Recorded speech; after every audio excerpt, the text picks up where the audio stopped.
আসসালামু আলাইকুম দর্শক। খুবই গুরুত্বপূর্ণ একটি খবর আপনাদেরকে শেয়ার করছি অনেক রাতে। বুঝতেই পারছেন যে জরুরি বলেই এবং গুরুত্বপূর্ণ মনে করছি বলেই আপনাদের সামনে হাজির হয়েছি। খবরের শিরোনাম বলি, আজকের পত্রিকায় কিছুক্ষণ আগে আ আপ হয়েছে। সেখানে বলা হচ্ছে সেনা প্রধানের সঙ্গে জামাতের নেতাদের বৈঠক। দর্শক বুঝতেই পারছেন যে এটা কোনো স্বাভাবিক ঘটনা না। অস্বাভাবিক পরিস্থিতিতেই এই ধরনের বৈঠক চলে এবং গত কিছুদিন থেকে একটা টালমাটাল অবস্থা ছিল, যার প্রেক্ষিতে রাজনৈতিক দলগুলোর সঙ্গে ডক্টর মোহাম্মদ ইউনূসের বৈঠক হয়েছে। সেই বৈঠক থেকে কি ফয়সালা এসছে সেটা কিন্তু এখনো প্রকাশ হয়নি। কিন্তু বাহ্যিকভাবে যে পরিস্থিতি সেটার কিন্তু খুব একটা উন্নতি হয়নি। সচিবালয় থেকে শুরু করে বিভিন্ন জায়গায় যে আন্দোলন সংগ্রাম চলছে, এমনকি ইশরাক হোসেনকে পর্যন্ত শপথ নেয়নি। তার মানে সরকার তার অবস্থানে হয়তো অটল আছে। প্রেস সেক্রেটারিও বলেছেন যে সেই জুন থেকে ডিসেম্বর থেকে জুন, অর্থাৎ আ মানে ডক্টর মোহাম্মদ ইউনূস পুনর্বিবেচনা করছে রাজনৈতিক দলগুলোর সঙ্গে আম আলাপ আলোচনার ভিত্তিতে আজকে বা কালকের মধ্যেই রোড ম্যাপ দেবেন নির্বাচন এবং সংস্কারের বিষয়ে, এমন কিন্তু অ্যানাউন্সমেন্ট নেই। বরং তিনি জাপান সফরে যাচ্ছেন। আ এর ফলে কি হচ্ছে?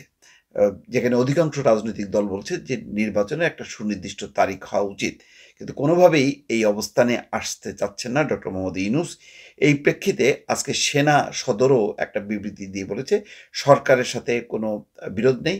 তবে সার্বভৌমত্ব এবং করিডোর প্রশ্নে কোনো রকম আপোস করা হবে না। অর্থাৎ আ সরকারের সাথে কোনো বিরোধ নেই। সেনাবাহিনী অ্যা তার নিজের অবস্থানে অটল আছে এবং ধারণা দিয়েছে যে করিডোর সম্পর্কে সেনাপ্রধান যেটি বলেছে, অর্থাৎ নির্বাচিত সরকার সেই ব্যাপারে আ ফয়সালা করবে। তার আগে অন্য কোনো সরকার না। সেটা সেই মেসেজটা সেনাপ্রধান আগেই দিয়েছেন। নির্বাচনটা হওয়া উচিত ডিসেম্বরের মধ্যে।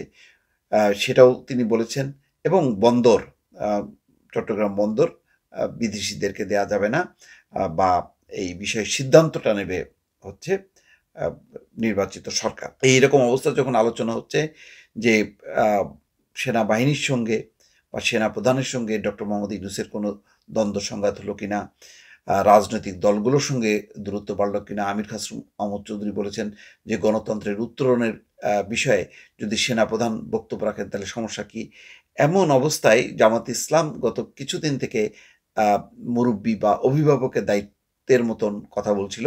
তারা বলছিল যে ফ্যাসিবাদ বিরোধী সমস্ত শক্তিকে ঐক্যবদ্ধ থাকতে হবে, কোনোভাবে ফাটল ধরানো যাবে না এবং তারাও বলছিল যে নির্বাচনে রোড ম্যাপ এবং সংস্কারের রোড ম্যাপ দিতে হবে। এমন একটা অবস্থায় রাতের বেলায় বৈঠক করেছেন জামাতের নেতারা সেনাপ্রধানের সঙ্গে।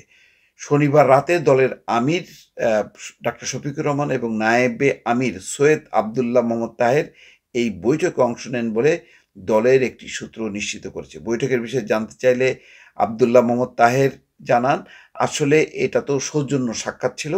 আর সামগ্রিকভাবে বর্তমান পরিস্থিতির ব্যাপারে কিছুটা কথাবার্তা হয়েছে। এই তো। কি বিষয়ে আলোচনা হয়েছে জানতে চাইলে তিনি বলেন, সেনাপ্রধান বা সেনাবাহিনীর কারো সঙ্গে আমাদের ফরমালি কোনো আলোচনা হয়নি। নির্বাচন বা অন্য রাজনৈতিক বিষয়ে আলোচনা হয়েছে কিনা এমন প্রশ্নের জবাবে তাহের বলছেন, "যতটুকু বলেছি তাই, এর বেশি কিছু বলতে পারব না।" তার মানে এটা বোঝাই যায় যে এটা বডি ল্যাঙ্গুয়েজটা হলো এই যে অনেক বিষয়ে আলোচনা হয়েছে। কিন্তু যেহেতু ইনফরমাল, আনুষ্ঠানিক না এবং এই ব্যাপারে বক্তব্য দিতে গেলে অনেক রকম রাজনৈতিক জটিলতা, প্রশ্ন আসতে পারে। একটা অস্থিরতাও তৈরি হতে পারে সরকারের ভেতরে। সুতরাং এই বিষয়ে তারা আর মুখ খুলছেন না। সম্প্রতি জাতীয় নির্বাচনের রোডম্যাপ প্রশ্নে অস্থির হয়ে ওঠে রাজনৈতিক প্রেক্ষাপট। এরপর প্রধান উপদেষ্টার পদত্যাগের খবর আ খবরে আরো ঘনীভূত হয় পরিস্থিতি। এমন প্রেক্ষাপটে সর্বদলীয় বৈঠকের দাবি করেছিলেন জামাতের আমির শফিকুর রহমান। শফিকুর রহমানই কিন্তু বারবার বলছিলেন এবং তিনি মানে আহ্বান জানাচ্ছিলেন সরকারের প্রতি যাতে সর্বদলীয় বৈঠক হয়। শেষে সরকার নিজের থেকে না, অর্থাৎ ডাক্তার শফিকুর রহমানের আহ্বানের প্রেক্ষিতে বৈঠকটি করে এবং বৈঠকের খোলামেলা আলোচনা হয়েছে। খুব হৃদ্যতাপূর্ণ আলোচনাই হয়েছে। কিন্তু তার থেকে কি দাবি মানলেন, কি দাবি মানলেন না সেই বিষয়টা কিন্তু স্পষ্ট হয়নি। তো এখন রাতের বেলায় নিঃসন্দেহে এমন কোনো পরিস্থিতি উদ্ভব হয়েছে যার কারণে হয়তো পরিস্থিতি সামাল দিতে জামাত নেতারা কথা বলেছেন, অর্থাৎ সব পক্ষের সঙ্গে কথা বলে হয়তো মধ্যস্থতা করার চেষ্টা করছেন, অথবা কোনো রাজনৈতিক কোনো পরিকল্পনা আছে কিনা ভিন্ন কোনো কিছু। অনেকে বলছেন যে সর্বদলীয় সরকার হতে পারে, নির্বাচন দ্রুত হতে পারে, এমন কথাবার্তাও হচ্ছে। এখন কোন পক্ষ থেকে কিভাবে হচ্ছে বিষয় কিন্তু এখনো পরিষ্কার হয়নি। সেজন্য অনেকেই বলছেন যে আলোচনা হয়েছে, কিন্তু অনিশ্চয়তাটা কিন্তু দূর হয়নি। রাতের বেলায় এই বৈঠকের পর নিশ্চয়ই আগামীকাল আরও দর্শক আপনাদেরকে জানাবো, আপডেট জানানোর চেষ্টা করব যে বৈঠকের বিস্তারিত দিক কী কী ছিল। ভালো থাকবেন। আল্লাহ হাফেজ।